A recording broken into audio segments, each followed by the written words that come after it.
memimpin puskes. Tanjung Enim Radio. Dari kota tujuan wisata Tanjung Enim. Tanjung Enim Radio.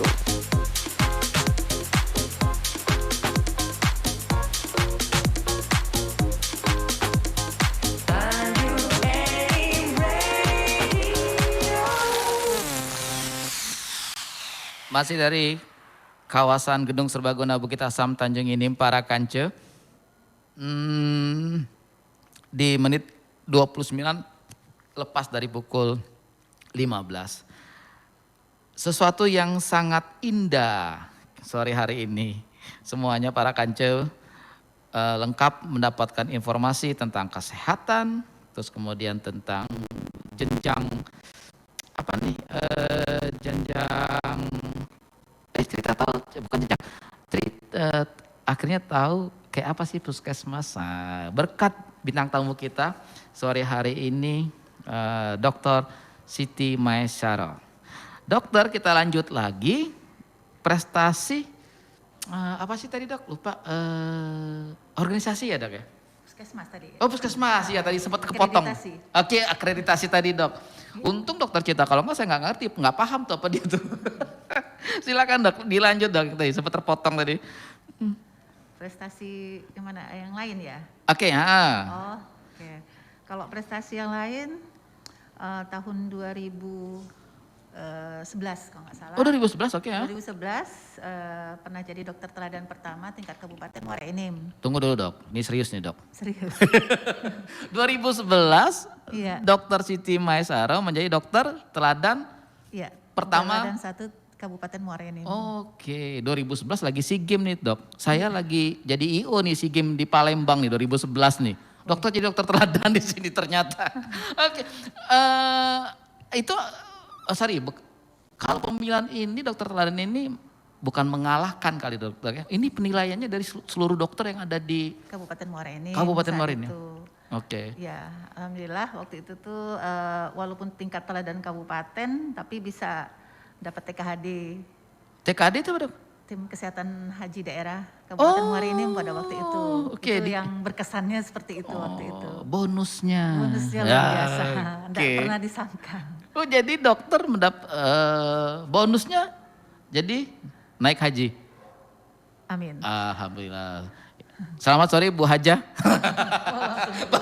Dari ujung talk show baru ngomong Bu Haja. Oke. Oh jadi waktu itu Iya. mendapat sorry dok, maaf nih, saingannya berapa orang jumlahnya saat itu dok? Karena itu kan dari kabupaten berarti sesama dengan teman-teman sejawat di Se- Kabupaten Muara Enim. Menurut dokter berapa jumlah dokter saat itu di Muara Enim Kabupaten tahun 2011 itu berarti dok? Lumayan banyak sih ya. Banyak dok ya? Lumayan banyak pada saat itu karena suatu hal yang gak pernah disangka-sangka waktu itu kan. Wih dok masih muda dok berarti dok tahun 2011. Enggak lah. Lah 2011 masuk Muara Enim kan 2005 dok. Ya, 2002 2002 sebetulnya. Oh, 2002 ya? 2005 Tanjung Enim. Oh Tanjung Inimnya Saya oke. pindah ke Tanjung Enim. Oke siap. Nah kemudian 2011 ada lagi dok. Terus di 2019 saya kembali jadi dokter teladan 1 tingkat Kabupaten Muara Enim. Oke. Terus dilanjutkan pada waktu itu walaupun nggak sampai ke provinsi tapi bonus dari pemerintah kabupaten luar biasa Apa, menjadi Dok? TKHD tadi. Oke. Nah di tahun 2019 itu dokter teladan 1 Kabupaten Muara Enim dan dokter teladan 2 tingkat provinsi Sumatera Selatan. Oh bonusnya dok. Bonusnya COVID. Bonusnya COVID. 2011 bonusnya Covid. ke Tanah Suci 2011, 2019 Covid, keren. Ini jangan-jangan sudah persiapkan ini. Oh, jadi tingkat tingkat Kabupaten Muara Enim teladan 1, kemudian di tingkat provinsi teladan 2. Yang ini siapa pemenangnya? Yang di provinsi? Provinsi waktu itu tuh ada teman Dari Lubuk Linggau. Dari Lubuk Linggau ya, oke. Itu gimana rasanya dok? Menjadi teladan tuh gimana? berat. Bukannya senang, berat ini. Iya kan tanggung Beratnya jawabnya. gimana? Beratnya? Ya beratnya karena kita kan masih harus tetap menunjukkan bahwa Oh, memang oke, bahwa siap. penilaian itu kan hanya penilaian yang Oke. harus kita buktikan bahwa memang apa yang sudah selama ini kita kerjakan dinilai baik, tapi harus tetap continue kan. Jangan hanya setelah berhenti dapat prestasi selesai habis itu. Ibaratnya dok, menjaga lebih berat Susah. daripada merebut. Iya. Kalau begitu kita pertahankan NKRI. Oke, jadi 2019, iya sih benar juga sih dokter, akhirnya dokter menjadi panutan dan orang ngelihat ini bener nggak nih dokter teladannya Iya, gitu itu yang kan. paling berat kan. Oke benar, mempertahankan lebih berat daripada merebut. Iya. Kita rebut nanti. Oke dok, kemudian maaf nih agak sedikit sensitif. Boleh jawab, boleh tidak. Ditiru nggak sama kita punya anak langka dokter ini? Nah sedikit aja nih dok, bocoran. Oh, gitu. Kalau apa sih filosofinya dokter dengan anak?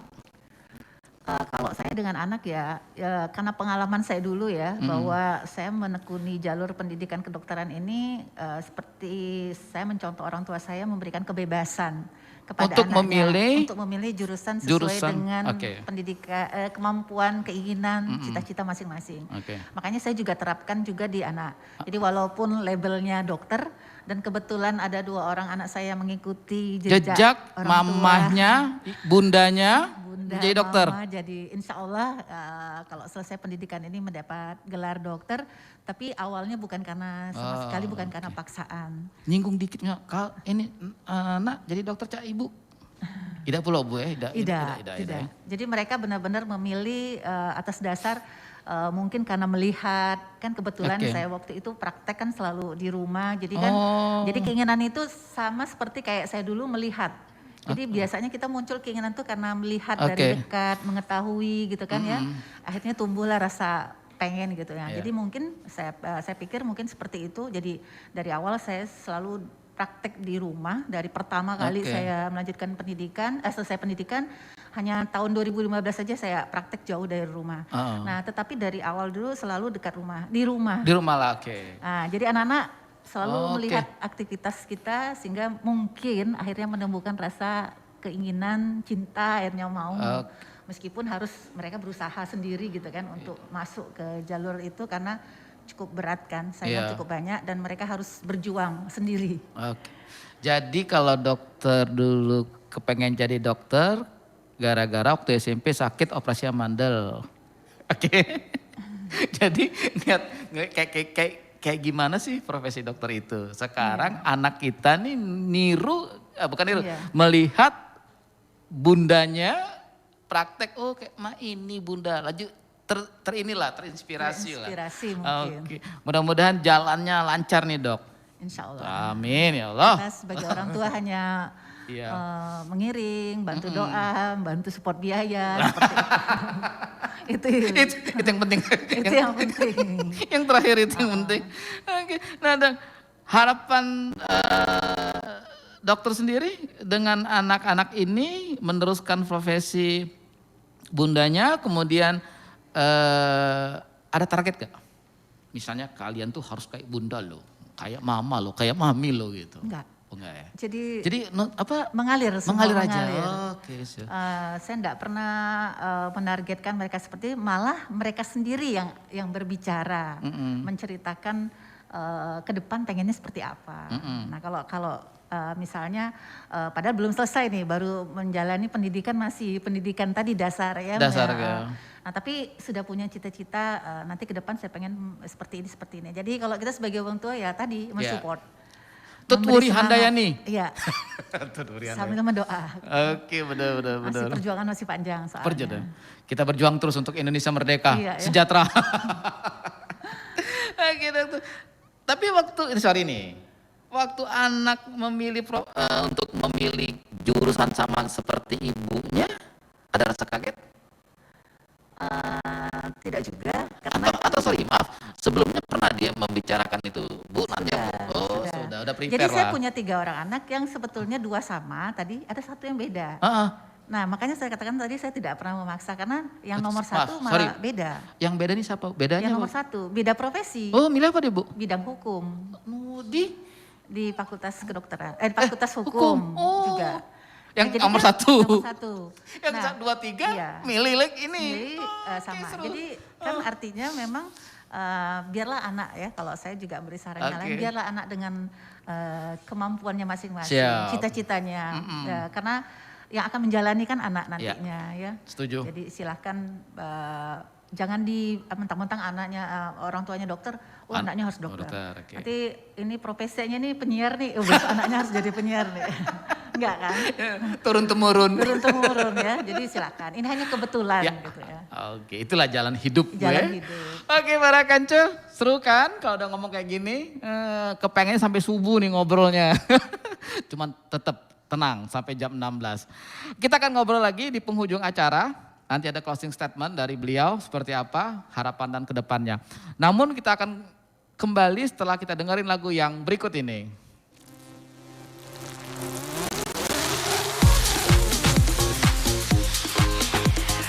Tanjung Enim Radio. Dari kota tujuan wisata Tanjung Enim. Tanjung Enim Radio.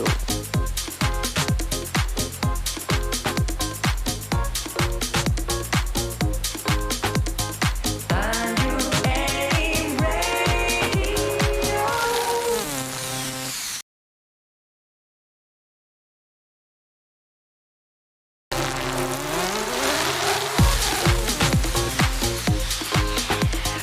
Tanjung Enim Radio. Dari kota tujuan wisata Tanjung Enim. Tanjung Enim Radio.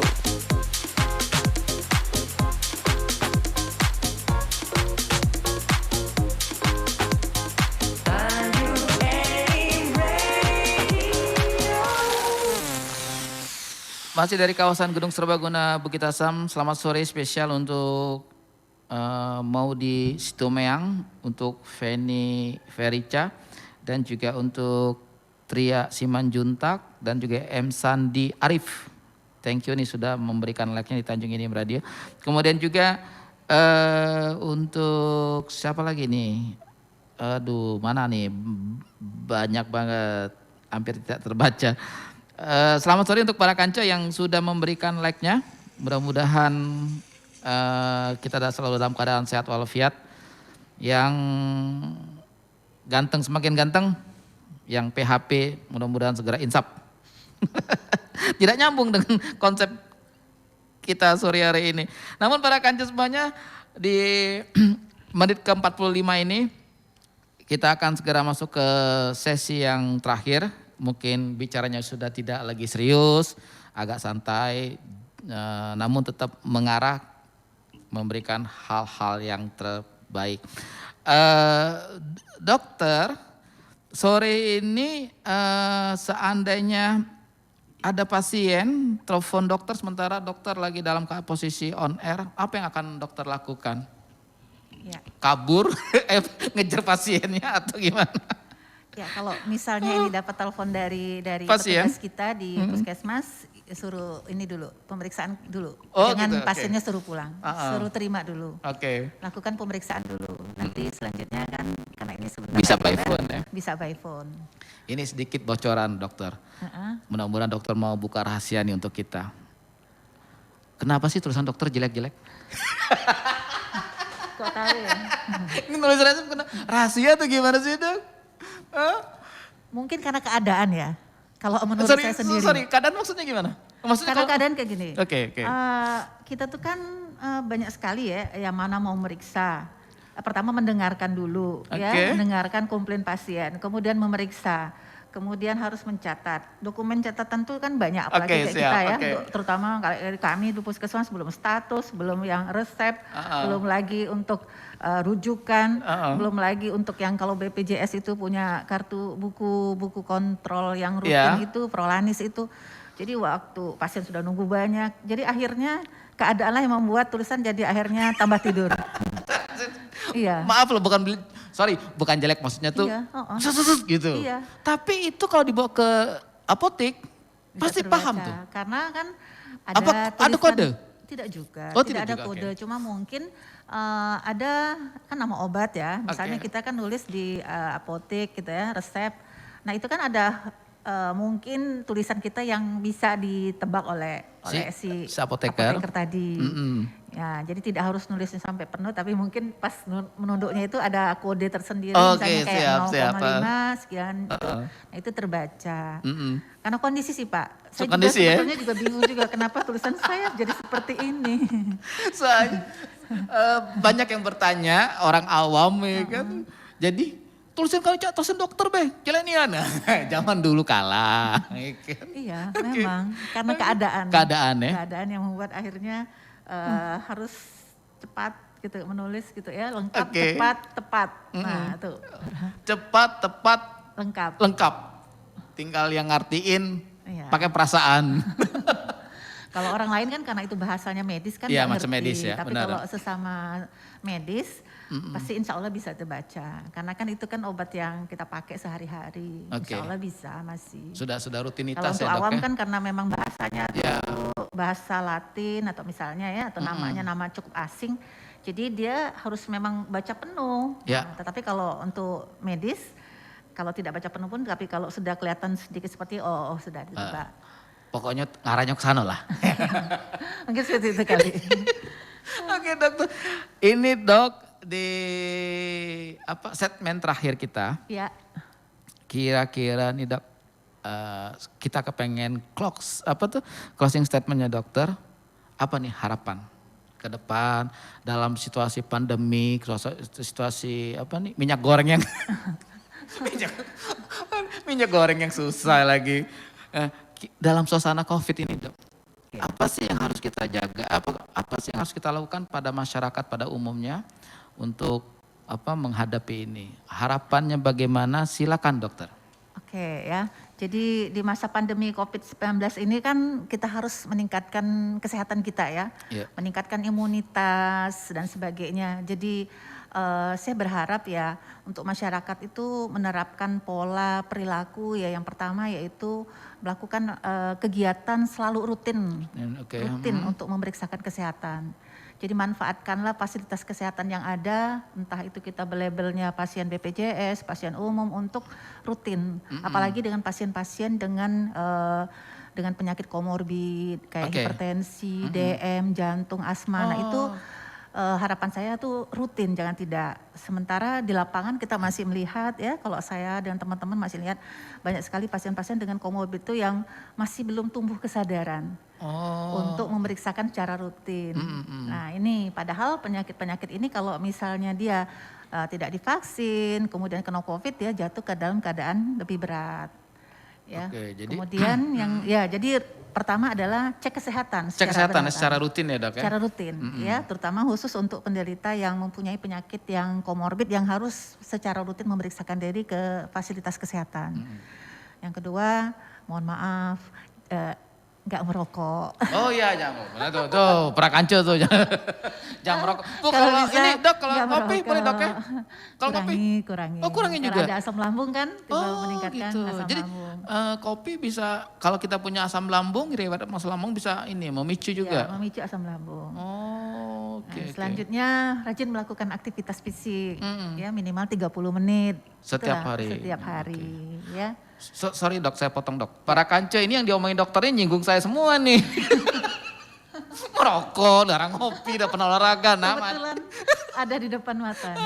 Macetnya nih para kanco, kita ngundang bintang tamu, kena marah bintang tamu gitu. Oke, jadi dok itu rutinitas yang harus kita lakukan ya. Ya, kemudian diet yang seimbang, diet yang cukup, seimbang, kemudian istirahat yang cukup, kemudian untuk zaman seperti ini bagaimana cara kita yang baik untuk mengelola stres. Kemudian ditambah lagi dengan adanya kita vaksinasi COVID, saya harapkan untuk masyarakat, ayolah ya, datang ke fasilitas kesehatan ya, di mana saja ya, bisa di puskesmas, bisa di rumah sakit, atau mungkin di posko-posko yang dibentuk oleh pemerintah untuk vaksinasi. Ayo datanglah untuk ikut berpartisipasi Pasti, ya, oke. divaksin 1, vaksin kedua, lanjut dan vaksin ketiga. Oke. Karena sampai hari ini saya masih sudah 1 tahun lebih ya kita vaksinasi.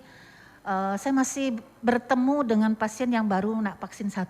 Oh, Nah, dokter masih menjumpai masyarakat kita yang baru pasien mau 1. vaksin 1. Itu pun juga kadang-kadang tidak tumbuh dengan kesadaran sendiri. Nah, jadi saya harapkan artinya untuk ke depan masyarakat lebih lagi tumbuh kesadarannya. Jadi masih banyak. Sudah vaksin 1, kadang vaksin 2-nya molor gitu oke. ya. Nah, sorry dok, yang bagus tuh vaksin 1, 2, kemudian 3 tuh jaraknya. Booster.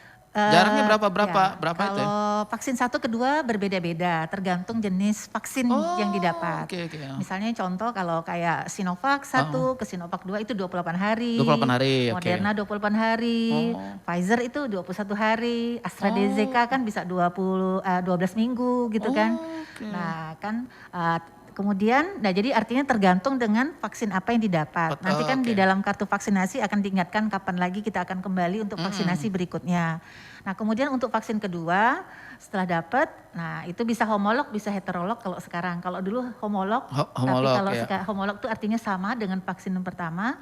Tapi kalau sekarang kan bisa heterolog, tergantung tersediaan vaksinnya. Vaksinnya, Seperti oke. contoh Astra tadi, kalau dia sudah lewat DO bisa kita kasih heterolognya dengan Covovac.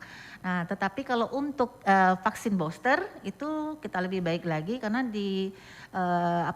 dianggap takutnya nanti memperkuat efek vaksin yang kedua, maka kita lanjutkan lagi dengan booster. Nah, itu kalau dulu 6 bulan, kalau sekarang cukup dengan 3 bulan kita 3 sudah bulan, Dok, ya? booster. Oke. Nah, masih banyak kan karena ini baru, masih banyak yang belum memanfaatkan fasilitas kesehatannya untuk di booster. Nah makanya saya mumpung kesempatan ini, ayo booster ya. Kita di puskesmas, khususnya puskesmas Tanjung Enim, kita buka layanan setiap hari, Senin sampai Jumat di puskesmas. Kecuali dengan catatan kalau misalnya kita mengadakan kegiatan kayak kemarin kita ke sekolah, atau malah door to door. Nah itu kita door to door bukan cuma ngunjungin pasien sakit, vaksin pun juga kita door to door. Door to door sekarang ya? Kalau untuk yang lansia yang lansia. tadi, yang Bener. stroke kan nggak mungkin, akhirnya kita datangin, kita vaksin dia door to door. Nah itu masih banyak yang belum tervaksin. Diharapkan sesuai dengan target pemerintah supaya kita tercapai herd immunity, 70% dari total jumlah penduduk itu harus sudah tervaksinasi. 70% dok ya? 70%. Nah dengan herd immunity tercapai, terbentuk kekebalan imunitas, di mana kekebalan itu dapatnya bisa melalui vaksinasi atau terkena COVID. Tapi lebih baik kita vaksin kan? Vaksin dulu. Nggak mungkin gitu nak kena COVID dulu baru punya herd immunity kan, nggak mungkin. Benar, Mendingan divaksin aja. Vaksin, Nah jadi melindungi orang-orang yang mungkin karena penyakitnya tidak bisa divaksin dulu, terlindungi oleh orang-orang yang sudah tervaksinasi. Itulah tujuan dari herd immunity tadi. Nah saya harapkan seperti itu. Jadi saya berharap ke depan mudah-mudahan program pemerintah ini didukung oleh masyarakat, di mana tujuannya tidak lain adalah membentuk herd immunity, menurunkan angka kesakitan dan kematian karena COVID ini tadi, atau juga jangan lupa penyakit-penyakit yang lain pun juga, karena kan tidak hanya COVID saja penyakit kita di masyarakat, yang lain-lain pun juga ada. Ayo dilakukan pemeriksaan kesehatan secara berkala supaya penyakit-penyakit yang ada sudah ada di dalam badan kita tuh cepat ini ya terkontrol. Mencegah lebih baik daripada mengobati. Nah itu yang lebih penting. Keren, akhirnya keluar juga kata-kata pamungkas gitu. Mungkin seperti itu. Oke, terima kasih banyak dokter. Para kanca semuanya, alhamdulillah dari pukul 2 tadi kita konsen terus talkshow ini. Banyak sekali yang kita dapat. Satu tentang kesehatan, kedua tentang karir, kedua tentang motivasi ke orang-orang terdekat kita, dan saya berharap ini bisa memotivasi kita semua yang sedang dengerin, terutama untuk saya ya dan teman-teman yang ada di Tanjung Enim Radio. Inilah ngobras, ngobrolnya seru, ngobrolnya santai, sore-sore semuanya dibahas. Oke para Kance, saya Diji Anggi dan juga bintang tamu kita Dr. Siti Maesaro pamit mundur, minta maaf, mohon maaf bila ada kata-kata yang salah. Kemudian lagu-lagunya kurang menarik, sore hari ini baru sekali ini bintang tamu kita tidak request lagu. Karena lagi nggak mood katanya. Oke. Oke, terima kasih banyak pada Kance. Assalamualaikum, bye-bye semuanya, bye.